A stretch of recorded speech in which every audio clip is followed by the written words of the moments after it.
আইএমডিবির জনপ্রিয় 100 সিনেমার তালিকায় জায়গা পেল বরবাদ সিনেমাটি। বিশ্বব্যাপী জনপ্রিয় অনলাইন ভিত্তিক ডাটাবেস আইএমডিবি অর্থাৎ ইন্টারনেট মুভি ডাটাবেস তালিকায় উঠে এসেছে সাকিব খানের বরবাদ সিনেমা। মেহেদী হাসান হৃদয় পরিচালিত এই সিনেমা আইএমডিবির সেরা 100 জনপ্রিয় সিনেমার তালিকায় 44তম স্থানে রয়েছে। আইএমডিবির চার্টে দেখা গেছে প্রথমে রয়েছে হলিউড সিনেমা মাইনক্রাফট মুভি, এছাড়াও স্নো হোয়াইট, অন্যরা, Superman, mission impossible, final ranking এবং Sikandar, captain America, brave new ওয়ার্ল্ডের পাশাপাশি জায়গা করে নিয়েছে ঢাকায় সিনেমা বরবাদ। আইএমডিবিতে সিনেমাটি 7.4 রেটিং পেয়েছে, যে হিসেবে বরবাদ ইতিবাচক রিভিউ পেয়েছে চলচ্চিত্র সমালোচকদের কাছ থেকে।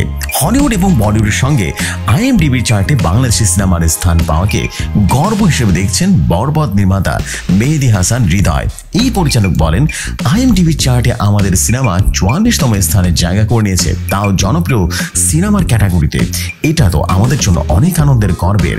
আমাদের দেশি সিনেমা এখন বিদেশে মুক্তি পাচ্ছে, এখন আইএমডিবিতে জায়গা করে নিচ্ছে, তার মানে আমাদের বাংলাদেশের সিনেমা আন্তর্জাতিক মানের হচ্ছে এবং আন্তর্জাতিক স্তরে যাচ্ছে। এটা অবশ্যই আমাদের ইন্ডাস্ট্রির জন্য দারুণ এবং খুবই আনন্দের, একই সঙ্গে সবার জন্য অনেক বেশি গর্বের। ঈদে মুক্তিপ্রাপ্ত সাকিব খান অভিনীত বরবাদ রীতিমতো ঝড় তুলেছে সিনেমা ইন্ডাস্ট্রিতে। প্রযোজক শাহরিন আখতার দেওয়া তথ্য মতে প্রথম 7 দিনে সিনেমাটি কালেকশন করেছিল 27 কোটি টাকা, পরবর্তী 4 দিনে 10 কোটি টাকার বেশি কামাই করেছিল।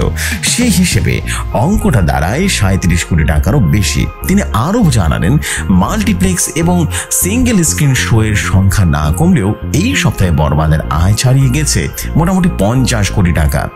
এই প্রযোজক আশা করেছেন ঈদুল আজহা পর্যন্ত বরবাদের এই দম্পট প্রেক্ষাগৃহে বজায় থাকবে। সেই হিসেবে তাদের হাতে আছে এখনো প্রায় 1.5 মাস। যদি আয়ের এই ধারাবাহিকতা বজায় থাকে তাহলে এই সিনেমার গ্রস কালেকশন 100 কোটি টাকারও বেশি হয়ে যেতে পারে।